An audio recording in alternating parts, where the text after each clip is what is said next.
3 بیٹیوں کے بعد آج میرے گھر بیٹا پیدا ہونے والا تھا۔ مجھے یاد ہے جب میری پہلی بیٹی ہوئی تھی تب میں کتنی خوش تھی۔ وہ فرمان اور میری محبت کی پہلی نشانی تھی۔ اس کے آنے سے مجھے ماں کا مرتبہ ملا تھا، پر جب مجھے فرمان کے چہرے پر کوئی خوشی نہیں دکھائی دی تو میں سمجھ گئی ان کو بیٹی نہیں بیٹا چاہیے تھا۔ ان کا ڈر اور افسوس بھی بنا وجہ نہیں تھا، کیونکہ ان کے گھر میں 40 سال کی بن بیاہی بہن بیٹھی تھی جس کی ساری ذمہ داریاں ان پر تھیں، جس کا ذہن ٹھیک نہیں تھا اور اسی وجہ سے کہیں بھی اس کا رشتہ نہیں ہو سکا۔ اور ان کی امی نے اس بات کو اتنا سر پر اٹھایا ہوا تھا کہ میرا شوہر بیٹی کے نام سے بھی ڈر جاتا تھا۔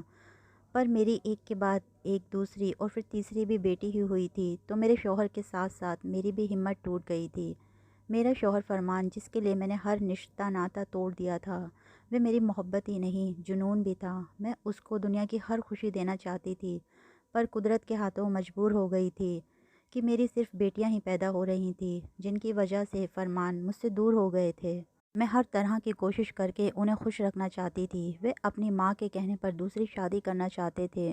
ان کے رشتے دیکھے جا رہے تھے۔ جب میرے ہاتھ چوتھی بار امید لگی تھی اور میں نے رضوان سے کہا کہ اس کی پیدائش تک رک جائے، مجھے یقین ہے اس بار بیٹا ہی پیدا ہوگا۔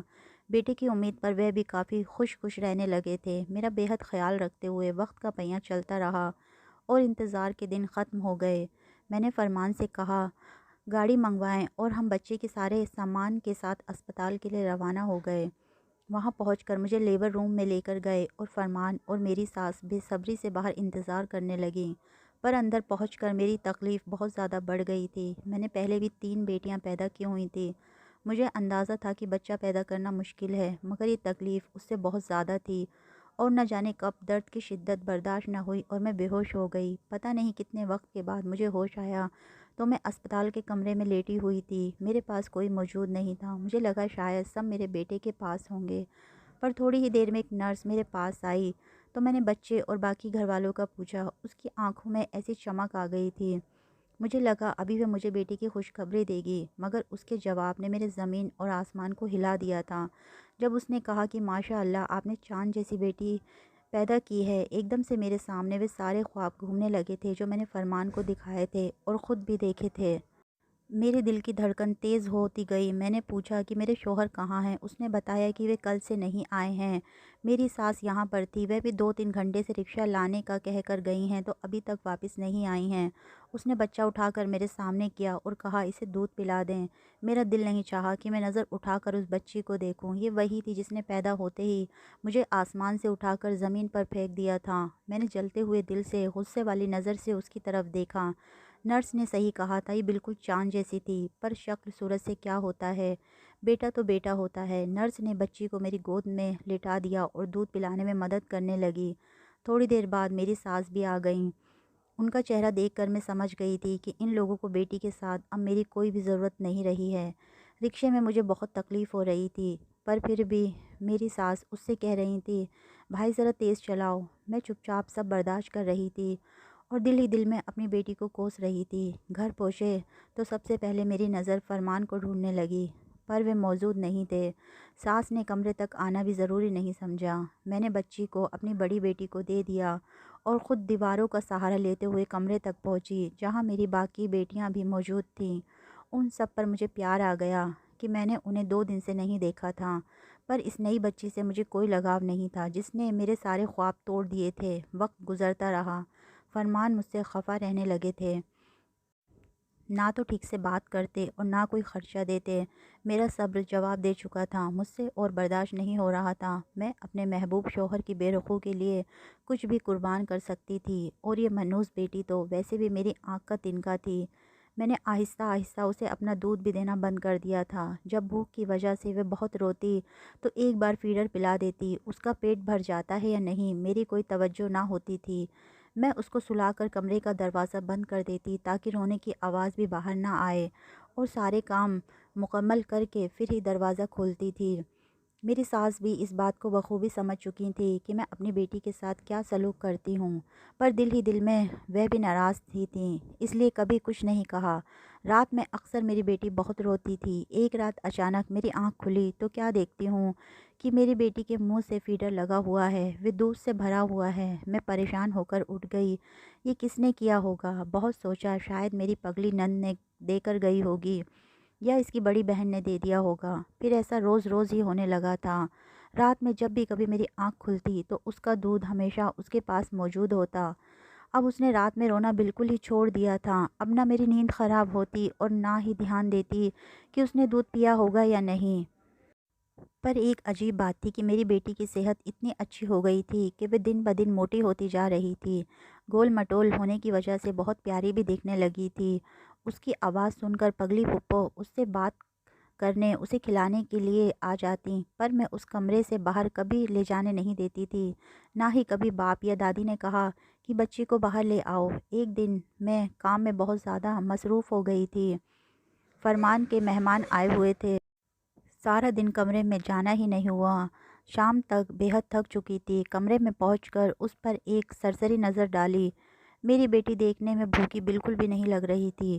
میں بھی آتے ہی سو گئی۔ رات کے 12 بجے میری آنکھ خود ہی کھلی تو مجھے اس کا خیال آیا۔ وہ کھیلتے کھیلتے نہ جانے کب سو گئی تھی۔ اس کا جھولا کمرے کی کھڑکی کے ساتھ ہی رکھا ہوا تھا اور اس وقت کھڑکی بھی کھلی ہوئی تھی۔ میں جھٹ سے اٹھی اور اس کے پاس جا کر دیکھا تو عجیب سا ہی منظر تھا۔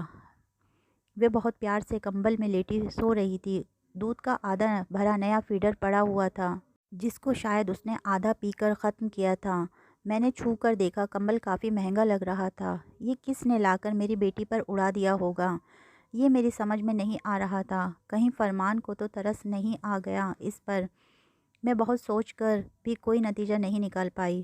پھر کھڑکی اور دروازے بند کر دیے اور سو گئی۔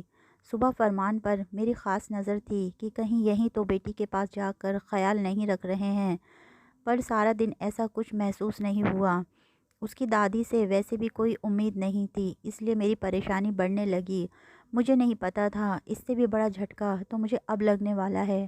دوپہر میں اسے فیڈر دینے گئی تو کیا دیکھتی ہوں، اس نے بہت پیارا فراک پہنا ہوا ہے، آنکھوں میں سرما بھرا پڑا ہے اور ماتھے پر نظر کا ٹیکا لگائے وہ جھولے میں کھیل رہی ہے۔ پاس پڑے کھلونوں سے میری بیٹی بہت خوش ہو رہی تھی۔ اب مجھے تھوڑا ڈر بھی لگنے لگا تھا کہ آخر یہ ہے کیا ماجرا؟ میں سارا دن نظر رکھتی ہوں، کوئی بھی کمرے کی طرف نہیں آتا، تو یہ آخر کیا ہو رہا ہے؟ میں نے اس بات کو چھپا لیا اور بیٹی کو فیڈر پکڑا کر باہر آ گئی۔ پریشانی سے میرا برا حال تھا۔ ساس نے پوچھا تو میں نے کہہ دیا کہ میری طبیعت کچھ خراب ہے۔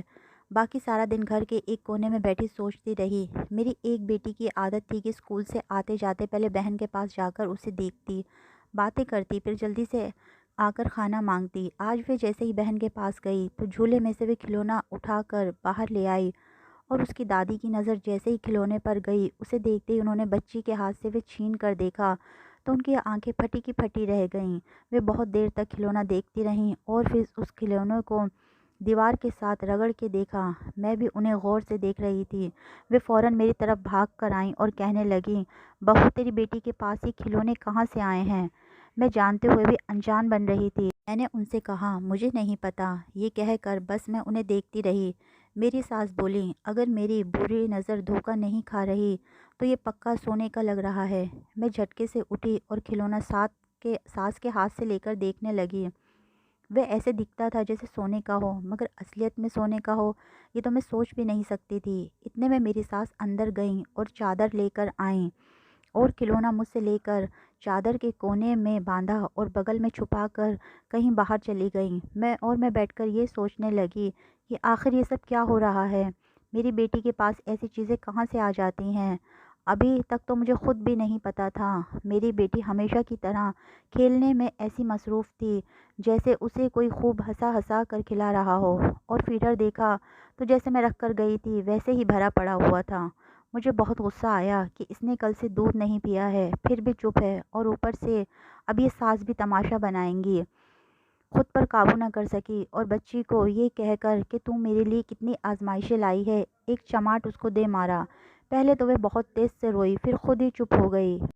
اتنے میں ساس واپس آئیں اور مجھے کھینچتے ہوئے کونے میں لے گئیں اور بتایا کہ گلی میں جو سونار کی دکان ہے وہاں پر کھلونے کا ایک گھنگرو دکھا کر آئی ہوں۔ یہ تو خالص سونے کا ہے، ہمارے تو وارے نیارے ہو گئے ہیں۔ یہ سنتے ہی میرے دل و دماغ اور جسم سب سن ہو چکے تھے۔ میں بس بت بنی ہوئی سنتی رہی، کوئی جواب نہ دے سکی۔ بس اتنا ہی کہہ پائی کہ اماں آپ کو اللہ کا واسطہ فرمان کو کچھ مت بتانا، وہ کہیں گی کہ بچیاں چوری کرتی ہیں، ورنہ اتنا سونا کہاں سے آئے گا، کیونکہ یہ کھلونا ننھی کے پاس سے ملا تھا۔ یہ صرف میں ہی جانتی تھی۔ میری ساس بھی اس بات کو مان گئیں اور شرط یہ رکھی کہ آدھا سونا وہ رکھیں گی اور آدھا مجھے دے دیں گی۔ میں تو پہلے ہی ڈری ہوئی تھی، ان کی شرط مان لی۔ انہوں نے اپنا حصہ اپنی پاگل بیٹی کی شادی کے لیے چھپا لیا اور میرا حصہ سونار کے پاس بیچ کر مجھے پیسے لا کر دے دیے، جو کوئی 4 لاکھ روپے تھے۔ میں نے اتنی رقم زندگی میں پہلی بار دیکھی تھی۔ میں نے پیسے لیتے ہوئے میرے ہاتھ کانپ رہے تھے، پھر بھی پیسوں کی خوشی تو تھی۔ میں نے پیسے لے کر صندوق میں رکھے اور صندوق اپنی چارپائی کے نیچے چھپا کر رکھ دیا۔ اگلے دن میں کچھ پیسے لے کر بازار گئی اور خود پر اور بچیوں پر خرچ کیا۔ راشن کا سامان، پھل، فروٹ، سبزیاں، دودھ، دہی اور گوشت وغیرہ پورے ہفتے کا راشن لے کر کچن کو بھر دیا اور اب بہت آرام سے دن گزرنے لگے۔ میں روز بن ٹھن کر نئے نئے کپڑے پہنتی اور بچوں کو اور شوہر کو بھی خوب اچھا کھلاتی پلاتی۔ وہ بھی مجھ سے بہت خوش ہوتے، اس لیے 2 مہینے بڑے آرام سے مزے میں گزرے۔ اب میری بیٹی تھوڑی بڑی ہونے لگی تھی، پر میں اس پر کوئی توجہ نہ دیتی تھی۔ ایک دن میں نے صندوق کھولا تو اس میں صرف 1 لاکھ روپے بچے تھے۔ مجھے فکر ہوئی کہ یہ بھی خرچ ہو جائیں گے تو کیا کریں گے۔ پھر میں نے شوہر کو وہ 1 لاکھ روپے یہ کہہ کر دے دیے کہ آپ کوئی اچھا سا کاروبار شروع کر لیں، یہ پیسے آپ کے کاروبار کے لیے میں نے کسی سے قرض لیے ہیں۔ دیکھ کر انہیں بہت خوشی ہوئی اور انہوں نے ان پیسوں سے اپنا کاروبار کر لیا اور بہت محنت کرنے لگے، جس میں برکت بھی ہوئی اور حالات کچھ بہتر ہوئے۔ پر انہیں ابھی بھی بیٹی کی خواہش تھی۔ کبھی مجھے پیار سے مناتی کہ دوسری شادی کی اجازت دے دو، پر میں نہیں مانتی تھی۔ دل میں ڈر بھی ہوتا کہ مرد ذات ہے، کبھی شادی کر کے آ گیا تو میں کیا بگاڑ لوں گی۔ پھر اسی بیٹی پر غصہ ہوتی کہ منحوس پیدا ہو گئی ہے، بیٹا ہوتا تو کم سے کم کسی بات کا ڈر تو نہیں رہتا۔ اس بار غصے میں نے اسے ایک بار پھر مارا۔ اب کی بار بڑی عجیب باتیں ہوئیں۔ اسے مارنے سے میرے ہاتھ میں شدید درد ہونے لگا، اتنا کہ برداشت نہیں ہوا۔ میں نے جلدی سے ایک دوپٹہ کھینچ کر ہاتھ پر باندھ لیا، پر درد تھا کہ بڑھتا ہی گیا۔ تھوڑی دیر میں کھول کر دیکھا تو پورا ہاتھ نیلا پڑ چکا تھا۔ میں فوراً اسپتال میں دکھانے گئی۔ کوئی پوچھتا تو شرمندگی سے کہہ دیتی کہ کسی بھاری چیز کے نیچے دب گئی تھی، جس کی وزن کی وجہ سے یہ نیلا ہو گیا تھا۔ پر حقیقت میں سمجھ چکی تھی کہ میری بیٹی کے ساتھ کوئی ایسی طاقت تھی جو عام نہیں تھی۔ کئی روز تک علاج چلتا رہا۔ میرے شوہر کے 20,000 روپے لگ گئے تھے، جو بڑی مشکل سے جمع ہوئے تھے۔ پھر جا کر میں ٹھیک ہوئی۔ اب مجھے اس سے ڈر لگتا تھا۔ میں بہت کم اس کے پاس جاتی تھی۔ اس کے کپڑے خود بخود چینج ہو جاتے تھے، مگر میں نے اپنی آنکھوں سے ایسا ہوتے کبھی نہیں دیکھا تھا۔ جب بھی میں باہر ہوتی، واپس آتی تو اس کی ہر چیز بدلی ہوئی ہوتی تھی، اور میں نے یہ بات کبھی کسی کو نہیں بتائی تھی۔ سب سمجھتے تھے میں بہت اچھی ماں ہوں۔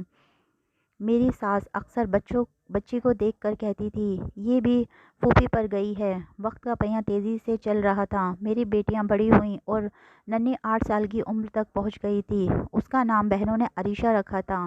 وہ میری باقی بیٹیوں سے بہت پیاری اور ہونہار تھی۔ اس عمر میں بھی گھر کے کافی کام کر لیتی تھی، مگر میرے دل میں کبھی اس کے لیے جگہ نہ بن سکی۔ وہ اب بھی بیٹی کی بہت کمی محسوس ہوتی تھی۔ بچیاں بڑی ہوتی گئیں اور دل میں یہ کسک ہوتی، کاش ان کے ساتھ ان کا کوئی بھائی ہوتا۔ اس عرصے میں میرے شوہر نے دوسری شادی کر لی تھی اور سوتن کے 2 بیٹے ہو گئے تھے۔ ان کے ساتھ شوہر بھی اسی کا ہو کر رہ گیا تھا۔ میری محبت کی شادی تھی اور میں محبت سے محروم ہو گئی تھی۔ مجھے میرے سارے دکھوں کی وجہ میری چھوٹی بیٹی ہی لگتی تھی۔ دیکھتے ہی دیکھتے وہ 12 سال کی ہو گئی۔ اس نے پورے گھر کی ذمہ داری اپنے اوپر لے رکھی تھی۔ وہ ہر کام بہت خوبی سے کر لیتی تھی۔ تھوڑے سے پیسوں میں پورے کچن کا راشن لے آتی۔ اس کے ہاتھ میں اتنی برکت تھی کہ چھوٹی سی ہانڈی چڑھاتی اور پورے گھر کو کھانا کھلاتی، پرندوں اور جانوروں تک کا خیال رکھتی۔ چھت پر کھانا پانی ڈالنے جاتی تو کئی کئی پہر وہیں رہتی، پورا دن ہنستی رہتی، سارا دن کھلکھلاتی پھرتی۔ وہ اپنی بہنوں سے بہت پیار کرتی تھی۔ میری باقی تینوں بیٹیاں اعلیٰ تعلیم کے لیے دوسرے شہر چلی گئی تھیں، پر میں نے اسے کبھی اسکول نہیں بھیجا تھا، اپنے پاس ہی رکھ لیا تھا۔ وہ میری بھی خدمت کرتی اور اپنی دادی کی بھی۔ پاگل پھوپھی کو ہاتھ سے کھانا کھلاتی، نہلاتی سنوارتی تھی۔ انہیں بہت خوش رکھتی تھی۔ میری اس سے نفرت تب اور بھی زیادہ بڑھ گئی تھی جب ایک رات میں اچانک کسی کام سے باہر نکلی تو وہ ایک بلند قد اور چوڑے سینے والے کسی مرد سے باتیں کرنے میں مشغول تھی۔ دونوں بہت ہنس رہے تھے۔ اسے دیکھ کر مجھے اتنی دہشت ہوئی تھی کہ میں کوئی بھی بات نہ کر سکی اور ساری رات تیز بخار میں تڑپتی رہی۔ یہ صرف اس پر ایک نظر پڑنے کا اثر تھا جس کی وجہ سے میرے ساتھ ایسا ہوا تھا۔ اگلے دن طبیعت کچھ ٹھیک ہوئی تو میں نے اس سے پوچھا کہ وہ آدمی کون تھا۔ اس نے بتایا کہ وہ ایک جن ذات ہے۔ وہ کہتا ہے کہ میں نے ہی تمہیں پالا ہے، اور اس نے بتایا کہ جب میں پیدا ہوئی تھی تو اس کی محبوبہ کی آخری سانسیں چل رہی تھیں، جس کو کسی عامل نے اپنے عمل سے جلایا تھا۔ جنزادے نے اس عامل کو مارنا چاہا تو اس عامل نے بتایا کہ تمہاری محبوبہ کی آخری سانس جب نکلے گی تب تم اپنا منہ اس کے منہ سے لگا کر وہ سانس اپنے اندر بھر لو، اور جو انسانی بچہ اس وقت اس دنیا میں پیدا ہو رہا ہو اس کی پہلی سانس لینے سے پہلے اس بچے کے منہ میں وہ سانس ڈال کر پھونک دینا، تو اس میں تمہاری محبوبہ کی جان آ جائے گی اور وہ بچہ اس کی شکل میں بڑا ہوگا۔ اور اس جنزادے نے اپنی محبوبہ کی نکلی ہوئی آخری سانس اپنے اندر بھر لی، اور میں جیسے ہی پیدا ہوئی تو اس نے میرے اندر وہ سانس ڈال دی۔ میں بیٹا پیدا ہوا تھا مگر میں اس کے اس عمل سے بیٹی بن گئی تھی۔ اب وہ مجھ سے محبت کرتا ہے اور میں بھی اس سے محبت کرتی ہوں۔ یہ بات سنتے ہی میرے زخموں پر جیسے نمک چھڑ گیا تھا۔ میرا بیٹا اس جنزاد نے مجھ سے چھین لیا تھا۔ میں نے سوچ لیا کہ میں اپنے سارے غموں کا بدلہ اس سے لوں گی، اس سے اس کی محبت کو چھین لوں گی۔ اور اگلے دن میں نے اس کے باپ کو بلا کر کہا کہ اب اس کی ذمہ داری میں نہیں اٹھا سکتی ہوں۔ اس نے اعتراض کیا کہ یہ سب سے چھوٹی ہے، پہلے بڑی بیٹیوں کی شادی کریں گے۔ پر میں نے ان سے صاف کہہ دیا کہ مجھے اس کے کردار پر شک ہے، میں اسے نہیں سنبھال سکتی ہوں۔ ان باتوں کے دوران میری بیٹی دکھی نظروں سے میری طرف دیکھتی رہی تھی، پر میرے اندر بدلے کی آگ لگی ہوئی تھی۔ میرے شوہر تو چلے گئے تھے، وہ میرے پاس آ گئی اور مجھ سے منتیں کرنے لگی، امی تم ایسا کیسے کر سکتی ہو، تمہیں سب کچھ پہلے سے ہی بتا چکی ہوں۔ پر میں نے بھی مسکراتے اس سے صاف صاف کہہ دیا کہ تیرے اس عاشق کی خواہش میں نہیں پورا ہونے دوں گی، تو میری ہی بیٹی ہے، میں ہی تیرے فیصلے کروں گی۔ وہ چپ ہو گئی اور خاموشی سے میری طرف دیکھتی رہی۔ میں اسے اپنی نظروں کے سامنے سے دفع ہونے کو کہا تو وہ مجھے جتانے لگی کہ امی یہ سب عیش و آرام، ابا کا چلتا کاروبار، بہنوں کی اعلیٰ تعلیم، یہ سب اسی کی بدولت ہے۔ یہ سب آپ کو یاد نہیں کہ یہ پیسہ کہاں سے آیا تھا؟ اپنے پہلے والے حالات کو یاد کرو، تم بہت پچھتاؤ گی، کیونکہ وہ مجھے یہاں دکھی نہیں رہنے دے گا، اور وہ مجھے لے جا گیا تو سارے سکھ بھی ساتھ میں لے جائے گا۔ میں چاہتی ہوں آپ حقیقت کو مان لیں اور میں اس کے ساتھ زندگی بھر آپ کی خدمت گزار رہوں گی۔ میں نے کہا کبھی نہیں، وہ اپنے مقصد میں کامیاب کیسے ہو سکتا ہے؟ اس نے میرا بیٹا چھینا ہے اور میرا شوہر مجھ سے دور کیا ہے۔ آپ کو یہ کس نے کہا کہ آپ کو ایسا کرنے سے وہ کچھ بھی نہیں کر سکتا ہے؟ وہ مجھے کسی اور دنیا میں لے جائے گا۔ میں نے اس کی بات نہیں مانی اور جلد ہی اس کی شادی کی کوشش کرنے لگی۔ اس کا رشتہ ہونے والا تھا جس دن اس کے باپ نے کہا کہ آج رشتہ دار آئے ہیں۔ میں نے جلدی سے سارا کام مکمل کر کے اسے تیار ہونے کے لیے کہا۔ وہ روتی بلکتی رہی پر میں نے اس کی ایک نہ مانی۔ آخر وہ مجبور ہو کر میرا دیا ہوا جوڑا پہننے اکیلے کمرے میں گئی۔ کافی دیر ہو چکی تھی، وہ وہاں نہیں آئی۔ میں نے دروازہ بجایا تو دروازہ نہیں کھلا۔ تب میں نے دھکا دے کر کنڈی توڑ دی۔ عجیب بات تھی کہ دروازہ اندر سے بند تھا، کوئی کھڑکی روشن دان بھی نہیں تھا، پھر بھی وہ اندر موجود نہ تھی۔ میں سمجھ گئی کہ وہ میری بیٹی کو لے گیا ہے، وہ چلی گئی ہے اور میرے ہاتھ میں کچھ بھی نہیں رہ گیا ہے۔ میں حقیقت کو ہمیشہ کی طرح سب سے چھپاتی رہی۔ میں نے کسی کو نہیں بتایا کہ اس نے مجھے کیا بتایا تھا، بس سب گھر والوں کو اتنا کہا کہ وہ ایک لڑکے کے ساتھ بھاگ گئی ہے۔ اس کے جانے کے بعد حالات ایسے بدلے کہ ہم آسمان سے گر کر زمین پر پہنچ گئے۔ نہ تو میری بیٹیوں کی پڑھائی پوری ہو سکی اور نہ ہی شوہر کا کاروبار آگے چلا۔ ہم سب ایک دوسرے سے لڑتے جھگڑتے رہتے ہیں۔ میری کسی کو کوئی پرواہ نہیں رہی تھی، بس وہی تھی جو میری خدمت گزار بیٹی تھی۔ آج میں بہت روتی ہوں اور دعائیں کرتی ہوں کہ میری بیٹی واپس آ جائے۔ اس کا کوئی اتا پتہ نہیں ہے۔ خدا کے لیے آپ بھی میری بیٹی کے لیے دعا کریں، وہ جہاں بھی ہے واپس آ جائے۔ وہ جیسا کہے گی میں ویسا ہی کروں گی، پر خدا کے لیے وہ واپس آ جائے، کیونکہ اس گھر میں ساری رونق اسی سے تھی۔